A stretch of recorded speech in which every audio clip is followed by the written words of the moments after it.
Hujambo mtazamaji, mwaka huu 2018 ikiwa ni Jumapili ya kwanza ya mwaka huu. Karibu katika kipindi Siasa za Kanda, na wiki hii tutajadili swala zima la upinzani barani Afrika.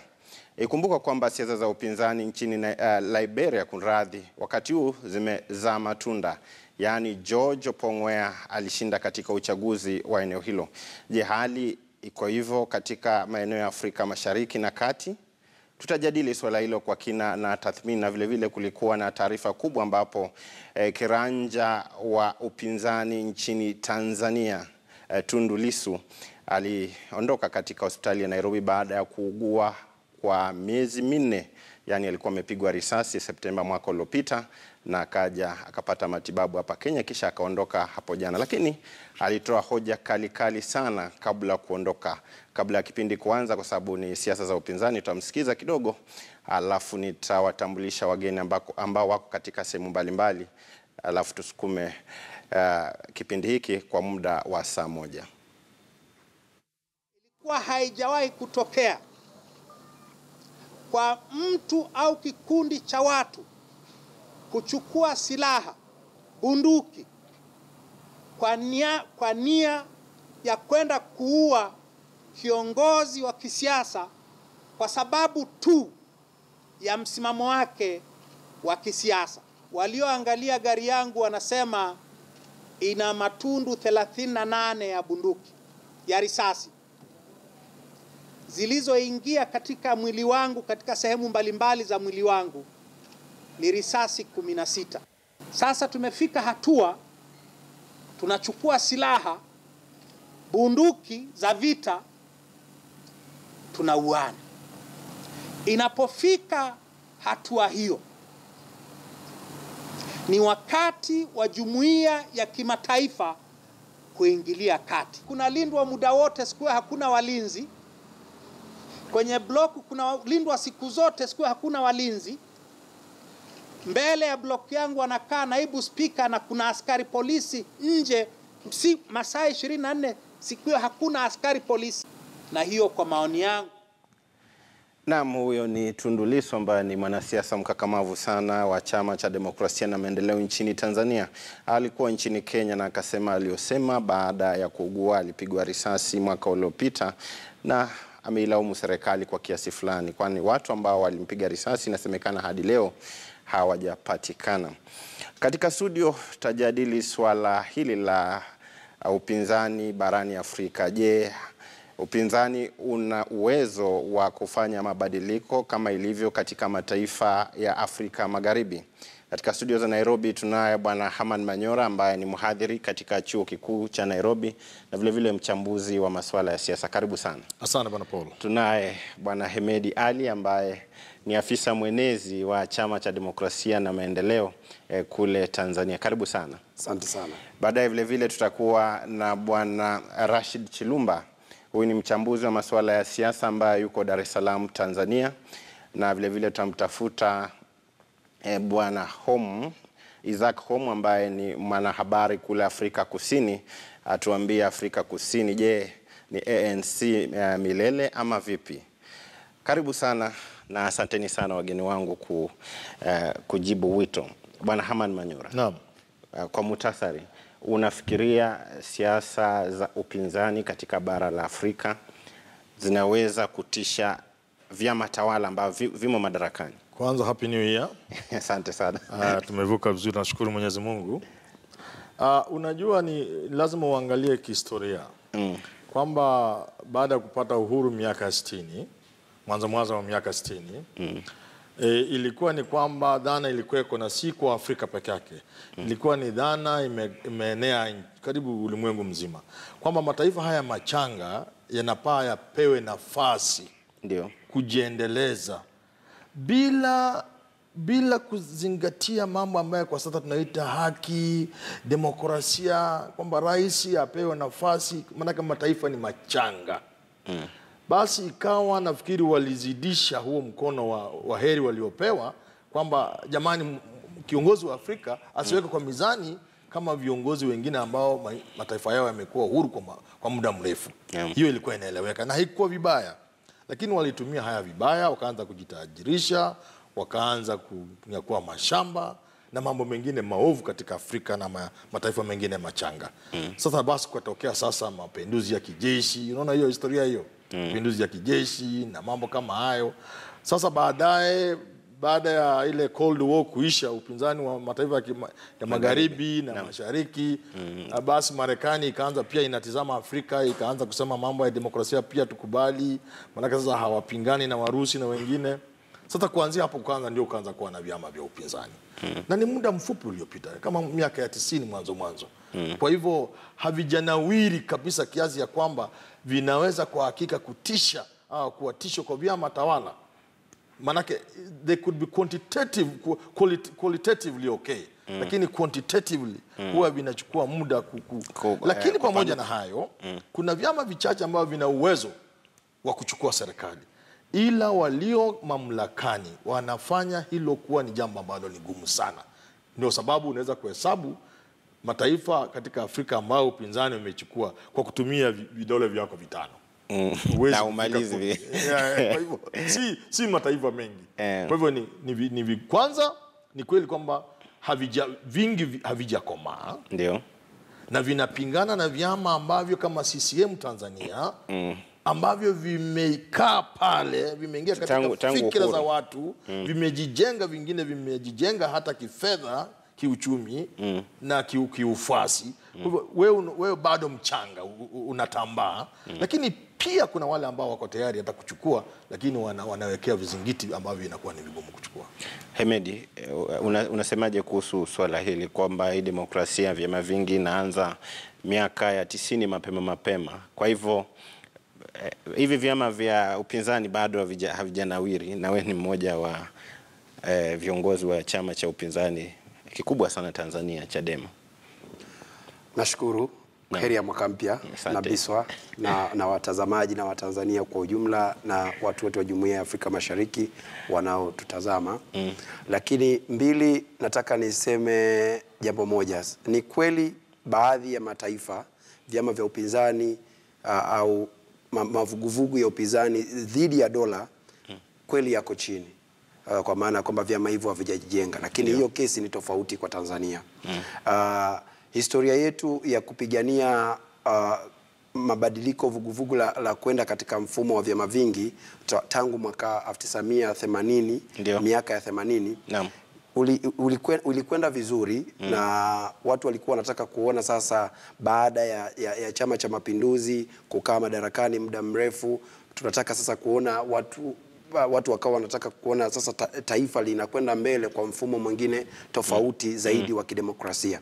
Kwa ilipofika mwaka 1992 tulipopitisha sheria ya vyama vingi Tanzania, na tukafanya uchaguzi wa kwanza mwaka 1995, vyama kwa upande wa nchi yangu Tanzania mambo yamekwenda yakibadilika kwa kasi kubwa zaidi. Sisi tulianza na mbunge mmoja sisi kwa vyama vya chama chetu, alikuwa anaitwa Kaburu. Baadaye tukaongeza wabunge, tukaongeza tena wabunge, mpaka sasa hivi tuna wabunge karibu takriban 70 na. Kwa hiyo na CCM ina wangapi? Ina 200 na. Kwa hiyo unaona kazi iko hapo, sio? Upinzani sasa tukizungumzia kwenye context ya upinzani, kuna Chadema, kuna Kafu, kuna NLD, kuna NSSR na vyama vingine vingi, ACT. Kwa hiyo hivi vyote kwa pamoja vina ACT ndio kile cha Kabwe, ACT Wazalendo cha Zito Kabwe. Kwa hiyo vyote kwa pamoja hivi vimeunda vimefikisha namba ya zaidi ya 100 ndani ya bunge la Tanzania. Kwa hiyo hivi vyama vinakuwa kwa kasi kubwa, na kwa sababu vyama vilivyochukua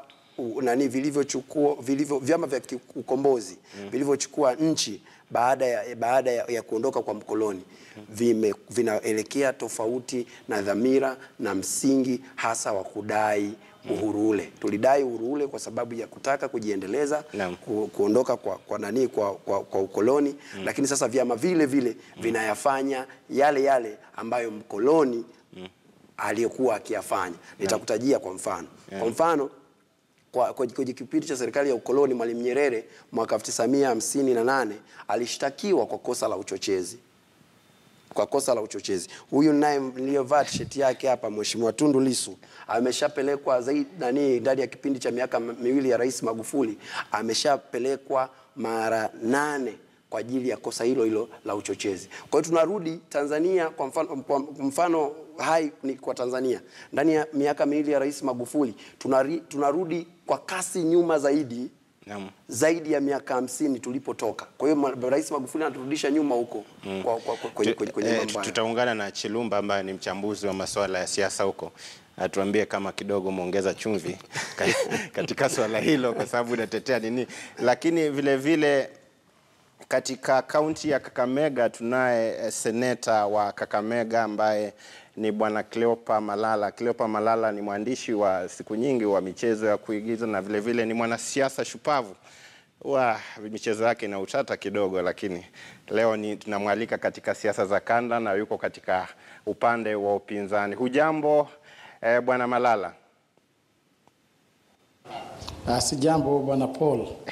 Karibu sana katika siasa za kanda, na leo tunajadili swala zima la vyama vya upinzani barani Afrika na NASA.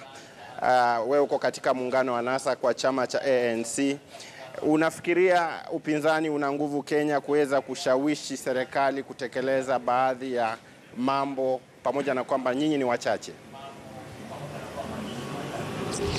Kwanza kabisa ningependa kusema kwamba tangu tupate ukoloni, upinzani umeweza saidia sana nchi yetu ya Kenya.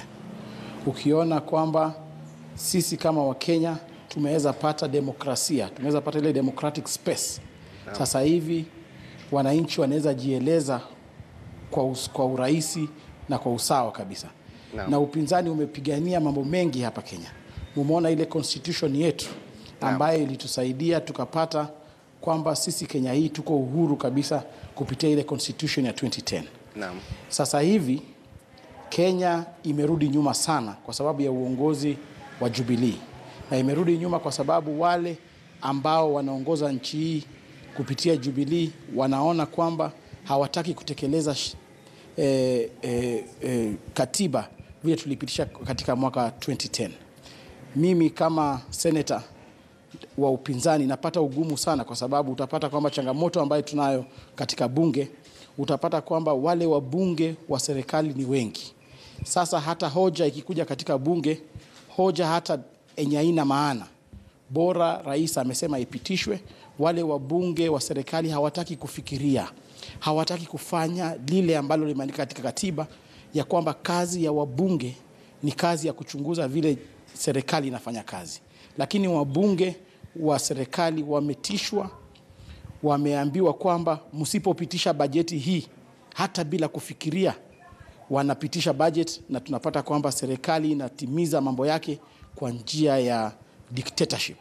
Lakini sisi kama upinzani wa Kenya tumejitolea kama tumesema ya kwamba ni lazima tutapigania haki za upinzani, kwa sababu we are fighting for the future generation. Hatujipiganii sisi wenyewe, tunapigania wale watoto ambao hawajazaliwa sasa hivi, kuhakikisha kwamba Kenya tuko na usawa kwa siku zijazo. Naam, tutarudi kwako bwana Malala kwa muda usiokuwa mrefu.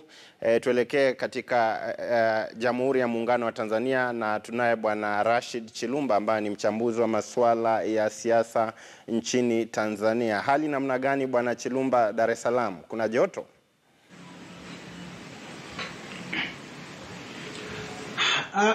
Nadhani hali kwa kweli imekuwa ni ya tofauti kama walivyoeleza tangu tulipopata uhuru na mfumo wa vyama vingi uliporejea. Kumekuwa na siasa za tofauti kidogo, na kadiri miaka ilivyokuwa inakwenda tangu tulipofanya uchaguzi wa kwanza wa vyama vingi mwaka 95, kumekuwa na mabadiliko makubwa ya vyama vya upinzani kuongeza nguvu na ushawishi katika siasa za humu nchini.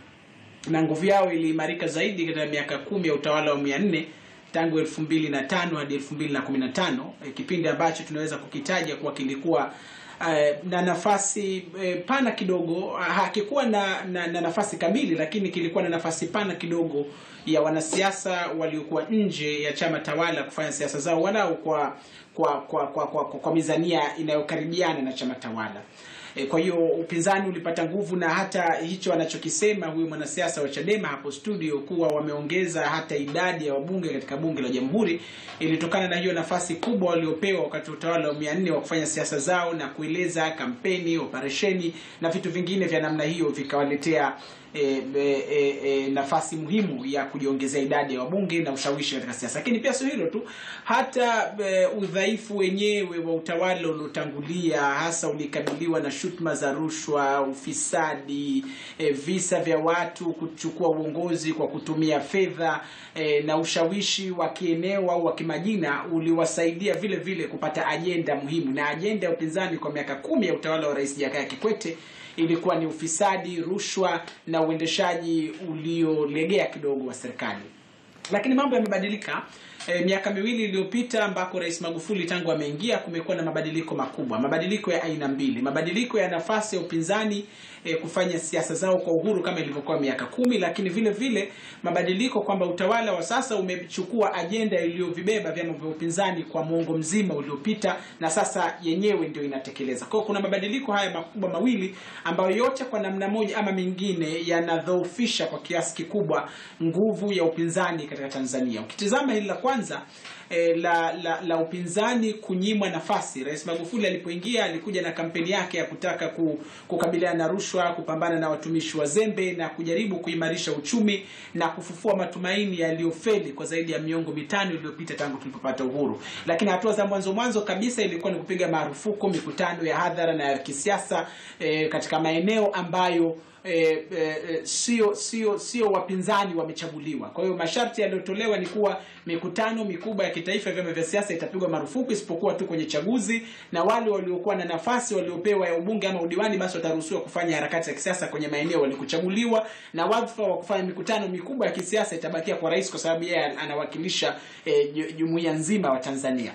Hilo lilikuwa la kwanza. Lakini la pili, matangazo ya bunge yalipigwa marufuku. Utakumbuka miaka 10 ya utawala wa Rais Kikwete, moja kati ya mambo yaliyosisimua ushawishi wa vyama vya upinzani ilikuwa ni matangazo ya moja kwa moja ya bunge. Wabunge wa upinzani walikuwa wakitumia fursa hiyo kueleza namna maafisa wa serikali walivyokuwa wakitumia nyadhifa zao vibaya, jinsi ufisadi na rushwa vilivyokuwa vikishika hatamu katika utawala wa 400, na kutumia nafasi hiyo kuwashurutisha mawaziri na manaibu waziri na hata wabunge upande wa Chama cha Mapinduzi kueleza na kutoa ufafanuzi mpana juu ya masuala ambayo yalikuwa hayaeleweki kwa kweli ama yalikuwa yakienda kombo.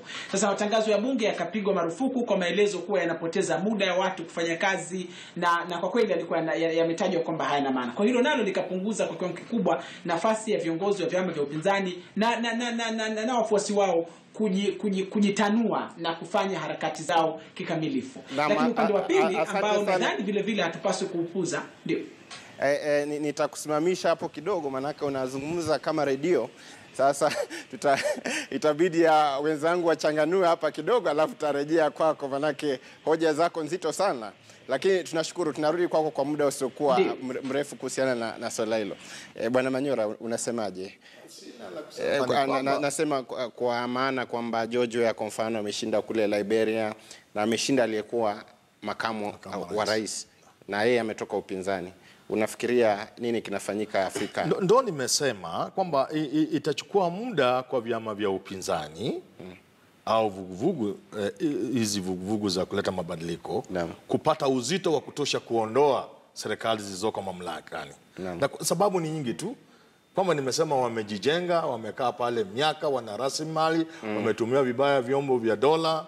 Kama alivyosema, wamejitajirisha kama vyama, wamenunua watu, wametisha watu, wao ndio wana polisi, wana ujasusi. Kwa hivyo there is so much going for them.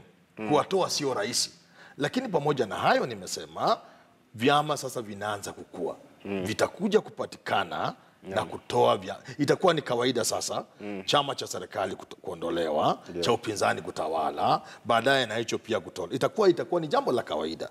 Lakini kuna nchi fulani, kwa bahati mbaya nikidhani Kenya inaweza kuorodheshwa katika nchi hizo ambazo zinaifanya kuwa vigumu sana kwa upinzani kuweza kushinda urais. Na si jambo nzuri. Manake mambo kama haya ndiyo yanaweza kuchangia maafa na majanga kutoka katika Afrika. Kwamba tukubali kwamba mtu akishinda ashinde.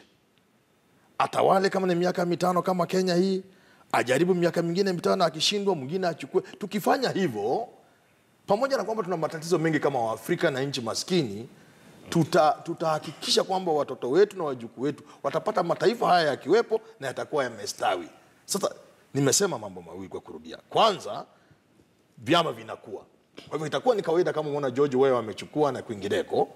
Lakini kuna nchi fulani wale walioko mamlakani watakataa kukubali hata wakati wameshindwa. Uliona Gambia. Uliona mambo ya Ivory Coast. Wakati wanashindwa au watafanya iwe vigumu sana kwa vyama vya upinzani kuweza kupenya. Na hata pamoja na kwamba kuna huo ugumu, kuna vyama vinaweza vikapenya na kwa kura vikashinda. Na hata baada ya hapo kuna wale watakatalia. Haya ni mambo ya kawaida wakati mabadiliko yanatokea katika maisha ya binadamu. Kuna resistance, kuna wale ambao katika dhana zao. Kwa mfano, mtu mweupe miaka mingi hakuwahi kudhani katika Marekani itatokea siku moja aketi katika gari moja la abiria la public na mtu mweusi. Sasa hivi karibuni tumeona mtu mweusi amekaa ikulu ya White House. Kwa mabadiliko huwa change is resisted. Naam. Hamed, unasemaje? Manake amesema hivi vyama vya upinzani, vyama vya serikali vina rasilimali na kadhalika. Lakini pia kuna hatari moja kwamba viongozi wa upinzani wengine wananunuliwa na vyama vya serikali ama vyama tawala. Tanzania hiyo inafanyika, na kama inafanyika kwa viwango gani? Naomba ni mnukuu mhariri wa gazeti la Tanzania Bwana Absalom Kibanda mapema leo hii amesema mambo makubwa mawili. Anasema tuna mambo mawili Tanzania dhidi ya siasa hiyo ya kununua watu. Alisema tuna mambo mawili. Tumeongeza siasa za hovyo sambamba na kuongeza matumizi ya hovyo. Matokeo yake tunajenga demokrasia ya hovyo na taifa la hovyo kweli kweli. Mwisho wa kunukuu. Kimsingi ni kweli ni siasa ya hovyo ya kununua wapinzani. Kwa kudhani upinzani ni watu. Hapana, upinzani sio mtu. Upinzani ni idea, ni ideology, ni kuangalia mambo katika falsafa tofauti ya mambo yanavyoendeshwa kwa walio madarakani. Kwa hiyo upinzani automatically hauwezi kufa au kuuliwa kwa kununua mtu. Matokeo yake kwa kufanya hivyo ni kutengeneza siasa za hovyo na taifa la hovyo. Lakini kwa ujumla wake ndani ya bara la Afrika tuna matatizo makubwa sana ya katiba. Viongozi wetu waliokuwepo madarakani hawaheshimu katiba zilizoweka madarakani. Pamoja na katiba hizo zenyewe kuwa mbovu, pamoja na ubovu wake huo ubovu uliokuwepo haufuatwi. Kwa hiyo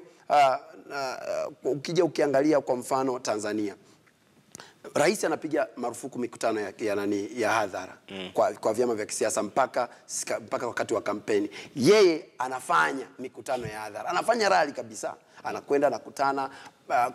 Kulikuwa na tukio moja la kijeshi la kuapisha wanajeshi kwa tunuku wanajeshi wa jeshi letu la Jamhuri ya Muungano wa Tanzania Arusha. Akamwita mwenezi wa Chama cha Mapinduzi, wakapokea wanachama katika tukio linaloleta sura ya ulinzi na usalama wa taifa letu. Hapa jeshi unalipa nafasi gani? Yeye kama amiri jeshi mkuu, mwenyekiti wa Chama cha Mapinduzi, tusipofanya haya mambo bila kuyatenganisha, ndivyo ambavyo tunatengeneza taifa la hovyo. Kwa hiyo nirudi kwenye msingi wa katiba. Amepiga mikutano, amepiga marufuku mikutano ya hadhara. Anaminya uhuru wa kujieleza. Hakuna statement kutoka katika serikali yake kwa baraza lake la mawaziri dhidi ya watu wakosoaji wanaopotea. Tumempoteza Beni saa 8, msaidizi wa mwenyekiti wetu wa chama mpaka leo. Kuna mwandishi wa habari mwandishi wa gazeti la Mwananchi Azori amepotea. Vyote hivi vinakwenda vinaumiza au vinajaribu kubinya uhuru wa kujieleza, uhuru wa demokrasia na uhuru wa vyama vya upinzani. Lakini ukweli tulipofikia sasa hivi Tanzania yetu, Chama cha Demokrasia na Maendeleo Chadema pamoja na UKAWA kwa ujumla wake, tayari tulishachukua dola 2015 Tuko tayari kuchukua dola 2020 pamoja na hila zote za Chama cha Mapinduzi, hila za Rais Magufuli katika kuhujumu upinzani. Tuko tayari kwa nikukatize kidogo Bwana Hemedi, unasema watu wamepotea, wanahabari wamepotea, na hata msaidizi wa nafikiri alikuwa Wamboe. Hawa waliopotea, nyinyi mna ushahidi gani kwamba serikali ilihusika katika wao kupotea? Vizuri sana. Mtu anapopatwa na jambo kama hilo, kwanza unaangalia historia ya maisha yake. Kama wewe ni mwanasiasa, kazi yako ni siasa na kazi yako ni ukosoaji, unapopatwa tatizo lolote, kunapotafuta ushahidi kwamba huyu bwana mazingira gani yaliyomsababisha apatwe hili tatizo, tunaangalia maisha yako ya kila siku. Unafanya nini? Beni Sanane alikuwa anakosoa elimu ya Rais Magufuli pale tu lilipokuja swala la kukagua vyeti. Vyeti vyote Rais Magufuli alisema tukague vyeti vya wafanyakazi wote wa umma. Beni Sanane hoja yake ikawa tusema tukague PhD ya Rais Magufuli. Akawa anatoa series ya fact. Na kujibu ni swala rahisi tu kwamba Rais Magufuli amepata PhD, kuna watu waliomfundisha, wangedefend na yeye mwenyewe akajidefend kwamba mimi validity za vyeti vyangu ni hivi. Hivyo ndio demokrasia inavyotaka, lakini kwa series zake zilivyokwenda ikafika series ya 8, Beni akapotea. Azori alikuwa anaandika kuna watoto zaidi ya 1300 wamepotea Kibiti. Kwa alikuwa anaandika habari za kiuchunguzi kwamba hili litatokana na nini, naye akapotezwa. Mheshimiwa Tundu Lissu amepigwa risasi katika compound ya bunge, katika makazi ya viongozi wa bunge la Jamhuri ya Muungano wa Tanzania, mchana saa 7 kweupe. Amepigwa risasi mbele ya CCTV kamera, mbele ya jengo ambalo lina polisi. Huwezi kutuambia leo sisi tukaelewa kwamba sababu ya kupigwa risasi kwa Mheshimiwa Tundu Antipas Lissu inatokana labda amezulumiana na mtu. Ni moja kwa moja kwa sababu Mheshimiwa Tundu Lissu alikuwa na mbana Rais Magufuli dhidi ya hoja ya matumizi mabaya ya sheria, matumizi mabaya ya uvunjwaji wa katiba, dhidi ya maamuzi anayoyafanya Rais Magufuli, kwa sababu maamuzi yake ya baadhi ya mambo yanakiuka moja kwa moja katiba ya Jamhuri ya Muungano wa Tanzania na sheria zake. Kwa hiyo Mheshimiwa Tundu Lissu alikuwa ni mkosoaji wa moja kwa moja wa mambo haya. Naam, asante sana. Tunaendelea kujadili swala zima la siasa za upinzani barani Afrika. Katika studio za Nairobi tunaye Bwana Hamad Manyora, mhadhiri katika chuo kikuu cha Nairobi na vile vile mchambuzi sugu wa masuala ya siasa. Tunaye Bwana Hemedi Ali ambaye ni afisa mwenezi wa idara ya mawasiliano ya Chama cha Demokrasia na Maendeleo cha Tanzania. Tunaye Bwana Rashid Chilumba ambaye yuko kule Tanzania. Yeye ni mchambuzi wa masuala ya siasa na ni mzungumzaji mzuri sana, anasema kama redio. Alafu vile vile tunaye mbunge ambaye seneta wa Kakamega, kaunti ya Kakamega, Bwana Cleopa Malala ambaye yuko katika eneo la Kakamega. Kwa hivyo tunachukua mapumziko kidogo, tutarejea kwa muda usiokuwa mrefu.